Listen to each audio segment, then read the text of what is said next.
여러분, 누군가의 따뜻한 말 한마디가 당신의 무너진 일상을 다시 일으켜 세운 적 있나요?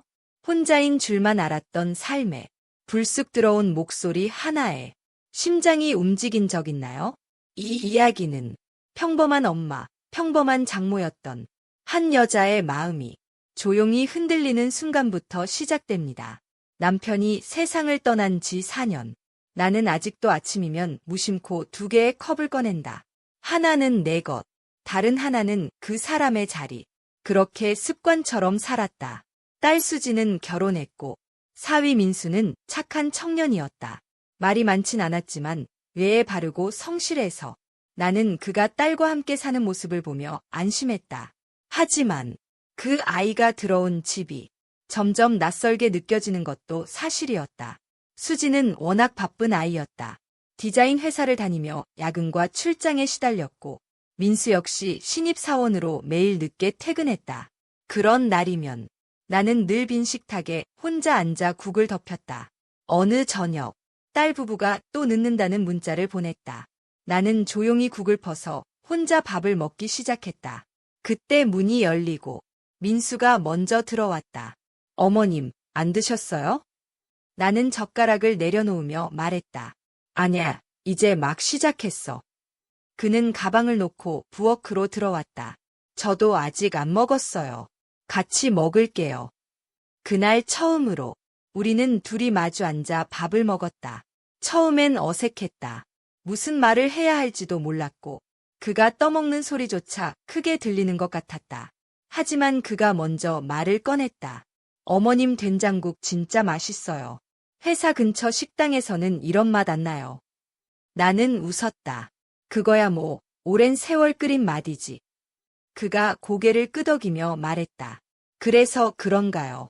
가끔 이 집에 들어오면 왠지 숨통이 트여요. 그 말이 마음에 걸렸다. 이 집이라고 했지만 그는 숨통이 트인다고 말했다. 나는 그 말이 그저 인사치레인지 아니면 마음에서 나온 말인지 헷갈렸다. 하지만 이상하게 그날 이후 민수가 집에 들어오는 발걸음이 내겐 낯설지 않게 느껴졌다. 수지는 출장으로 며칠 집을 비우게 되었고 나는 민수와 둘이 남게 되었다. 불편하지 않으시겠어요? 그가 조심스레 물었다. 왜 불편해?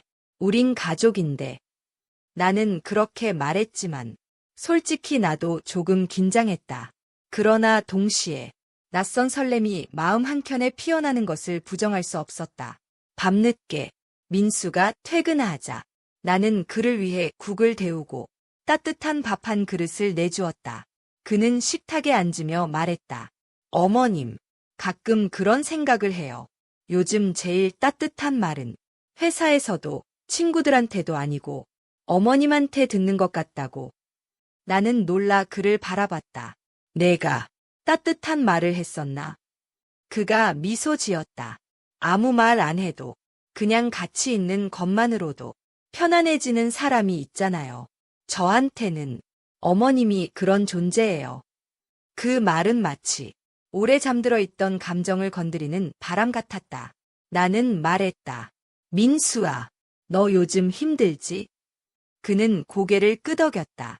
회사도 수진이랑의 거리도 제가 생각했던 결혼이랑 좀 달라서요. 나는 조용히 국을 덜어주며 말했다. 결혼은 처음엔 서로 맞춰가는 과정이야. 근데 그 과정이 가끔은 외로움처럼 느껴질 수 있지. 그는 조용히 말했다. 그래도 장모님과 함께 있는 시간만큼은 그 외로움이 좀 줄어드는 것 같아요. 이상하죠? 나는 대답 대신 미소를 지으며 고개를 끄덕였다. 그날 밤 나는 오랜만에 거실 불을 껐다. 식탁을 정리하고 방으로 들어와 이불을 덮고 누웠지만 마음은 이상하게 따뜻했다. 어디선가 누군가가 나를 단순히 엄마나 장모님이 아니라 그냥 나 자신으로 바라봐준 느낌. 나는 그 감정이 기쁘면서도 어쩐지 조금 두려웠다.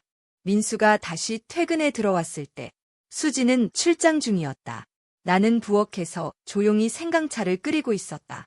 어머님, 좋은 향이 나네요. 그가 웃으며 말했다. 피곤해 보였지만 그의 말투는 조심스러우면서도 따뜻했다. 감기 기운 있어 보여서 끓이고 있었어. 너도 한 잔 할래? 좋죠. 오늘은 그런 게 좀 필요했어요. 우리는 말없이 마주 앉아 따뜻한 잔을 손에 들고 있었다. 민수아, 회사에서 무슨 일 있었니? 나는 조심스레 물었다. 그는 한숨을 쉬며 말했다. 요즘엔 제가 뭘 잘하고 있는지도 모르겠어요. 수진이랑도 대화가 점점 줄고 있고요. 서로 너무 바빠서 그냥 스쳐 지나가는 기분이에요. 나는 조용히 고개를 끄덕였다. 그 마음이 이해됐다. 나도 젊었을 땐 그런 날들이 많았다. 가족 안에 있으면서도 마치 혼자 있는 듯한 감정. 그때 나는 말했다. 사람 마음이란 게 그래. 가까이 있어도 멀게 느껴질 때가 있어. 그럴 땐 그냥 옆에 누군가 있다는 사실만으로도 마음이 조금은 나아지기도 해. 민수는 잔을 내려놓으며 말했다. 그래서일까요? 요즘은 어머님 옆에 있으면 왠지 모르게 편해요. 쉴 수 있다는 느낌이 들어요. 그 말에 나는 잠시 마음이 흔들렸다. 그의 말에는 로맨틱한 감정보다는 위로받고 싶은 간절함이 담겨 있었다. 나는 그 감정을 이해했다.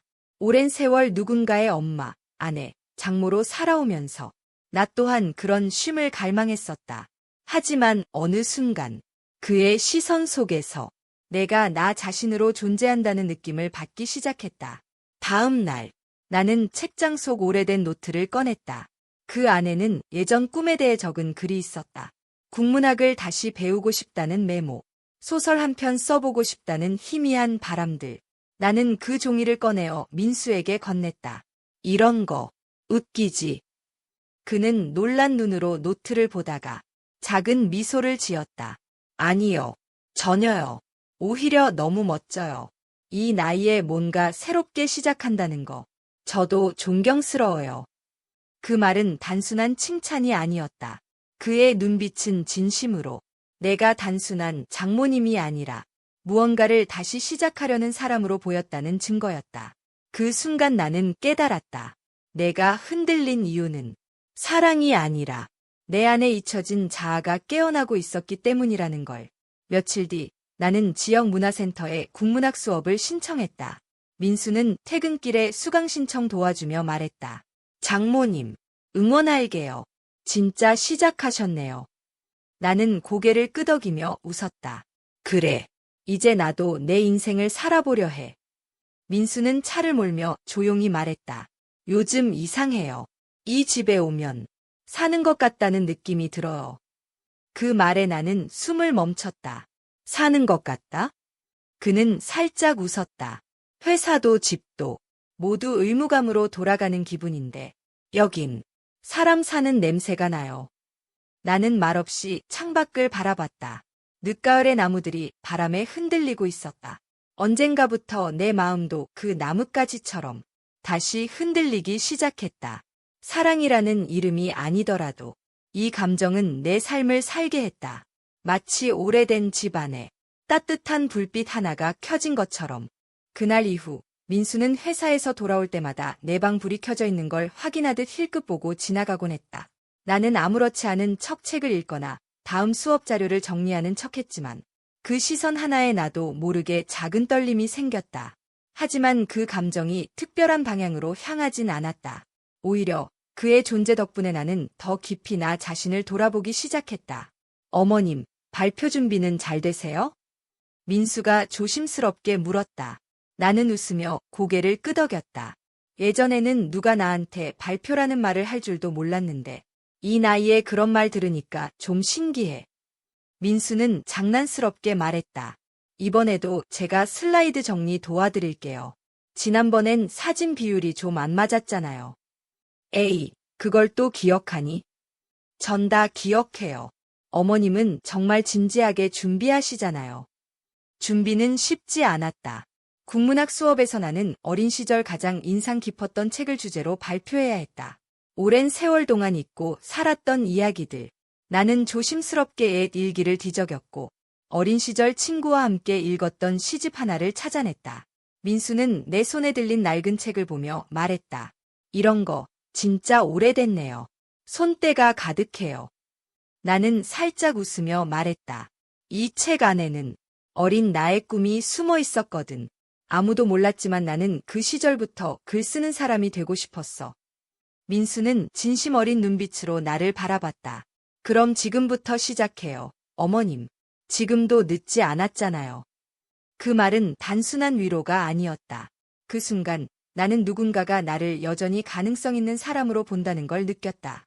그건 이 나이에 참 고마운 일이었다. 어떤 위로보다 따뜻한 인정이었다. 발표 날이 되었다. 나는 작은 손수건을 꼭 쥐고 교실 문을 열었다. 노트북엔 민수가 도와준 슬라이드가 켜져 있었고 첫 장엔 시작은 항상 나로부터라는 문장이 크게 적혀 있었다. 나는 발표를 마친 후 몇 초간 정적을 느꼈다. 그리고 박수가 시작됐다. 그 순간 창밖의 겨울 햇살이 조용히 책상 위로 번졌다. 마치 내 마음에도 작지만 확실한 봄이 오는 것처럼. 집에 돌아오자 민수가 먼저 말을 걸었다. 어머님, 교수님이 엄청 칭찬하셨다면서요? 누가 그랬니? 같은 수업 듣는 친구가 SNS에 올린 거 봤어요. 어머님, 요즘 학교에서 은근 유명하시대요. 나는 웃으며 고개를 저었다. 민수야, 내가 도와주지 않았으면 절대 못했어. 아니에요. 그건 어머님이 진짜 하고 싶었던 거니까 가능한 거예요. 그의 말에 나는 왠지 모르게 가슴이 먹먹해졌다. 그날 저녁, 우리는 함께 동네 카페에 갔다. 나는 발표가 끝난 기념으로 민수에게 따뜻한 커피를 사주었다. 그는 커피를 한 모금 마시며 조용히 말했다. 어머님, 사실 요즘 회사에서 정말 힘들었어요. 사람들 눈치 보느라 숨쉬기도 버거웠고요. 나는 잠시 멈췄다. 그런데 이상하게 여기 오면 괜찮아져요. 어머님이 계셔서 그런가 봐요. 말없이 있어도 그냥 내가 괜찮은 사람처럼 느껴져요. 그 말을 듣는 순간 나는 또 한 번 깨달았다. 민수는 나에게 기대는 것이 아니라 서로가 서로를 조용히 지탱해주는 관계가 되어가고 있다는 걸. 그게 가족의 또 다른 모습일 수도 있고 나이와 역할을 떠나 인간 대 인간으로 존중하고 응원하는 관계일 수도 있다는 걸. 며칠 뒤 수진이 출장에서 돌아왔다. 엄마, 요즘 얼굴이 더 좋아졌네? 나는 웃으며 말했다. 공부하는 재미에 살만 나더라. 내가 이렇게 책상에 오래 앉아본 게 몇 년 만인지 몰라. 수지는 내 옆에 앉아 민수를 바라봤다. 여보, 엄마 잘 도와줬지? 민수가 살짝 웃었다. 그러며 어머님이 워낙 열정적이라 제가 오히려 자극받았어요. 수진이 내 손을 꼭 잡았다. 엄마, 이제 진짜 엄마 인생도 시작해봐. 이제 내가 지켜볼게. 그 말에 나는 가슴이 울컥했다. 그리고 그날 밤 민수가 문 앞에서 조용히 말했다. 어머님, 그날 발표에서 하신 말씀 기억나요? 다시 시작한다는 건 용기가 아니라 믿음에서 시작된다고. 나는 고개를 끄덕였다. 저도 이제 믿고 싶어요. 제 인생에도 뭔가 다시 시작될 수 있다고. 나는 그의 눈빛을 보며 말했다. 그래, 민수야. 내 삶에도 분명 다시 시작될 자리가 있을 거야. 그리고 그 자리에 내가 진짜 원하는 걸 조금씩 놓아가면 돼. 그날 밤 나는 창밖을 오래 바라보았다. 겨울이 끝나가고 있었다. 내 마음엔 민수에 대한 복잡한 감정보다도 나도 누군가를 도와줄 수 있다는 위로가 남았다. 그리고 무엇보다 나 자신에게 조금씩 돌아오고 있다는 확신이 조용히 따뜻하게 자리 잡고 있었다. 며칠 뒤 캠퍼스엔 봄비가 내리기 시작했다. 강의실 창문에 부딪히는 빗방울 소리를 들으며 나는 조용히 노트를 펼쳤다. 그 안엔 내 발표문 초안과 민수가 조용히 남긴 메모들이 섞여 있었다. 지금 이 순간도 늦지 않았다. 누군가의 말이 내 오늘을 바꿉니다. 언더라인 사인. 그 문장을 본 순간 나는 내 삶이 정말로 조금씩 아주 작게 변하고 있다는 걸 느꼈다. 그날 오후 수진과 나는 함께 장을 보러 나갔다. 카트 안에는 과일, 채소, 그리고 작은 케이크가 들어있었다. 엄마, 이번 주말 민수 생일인데 뭐 해줄 거야? 수진이 물었다. 나는 살짝 웃으며 말했다. 요즘 공부하느라 잊고 있었네. 내가 좋아하는 잡채랑 미역국은 기본으로 해야겠지? 수지는 고개를 끄덕이며 말했다. 민수 요즘 회사에서 스트레스 많았거든. 엄마랑 이야기하면 마음이 풀린다더라. 나는 가슴이 철렁했다. 알고는 있었지만 그 말이 딸의 입에서 나올 줄은 몰랐다. 생일날 아침, 나는 새벽부터 음식을 준비했다. 잡채 면을 삶고 소고기를 재우고 정성스럽게 미역국을 끓였다. 모든 과정이 익숙했고 오히려 마음이 차분해졌다. 수지는 민수를 위해 작은 케이크를 준비했고 민수는 퇴근 후 바로 집으로 들어왔다. 우와, 무슨 향이 이렇게 좋아요? 나는 웃으며 말했다. 오늘 내 생일이잖아. 그래도 생일상은 받아야지. 민수는 잠시 멈칫했다가 진심 어린 목소리로 말했다. 감사합니다, 어머님. 이런 생일상은 진짜 처음 받아봐요. 식사 후 우리는 셋이 거실에 앉아 조용히 케이크를 자르고 있었다. 민수는 초를 끄기 전에 소원을 빌며 말했다. 요즘엔 마음속에 감사한 사람이 생겼어요. 말하지 않아도 그 사람 덕분에 하루가 좀 더 나아져요. 수지는 환하게 웃으며 말했다. 그래도 나라고 믿는다? 민수는 장난스럽게 웃었지만 잠시 나와 눈이 마주쳤다.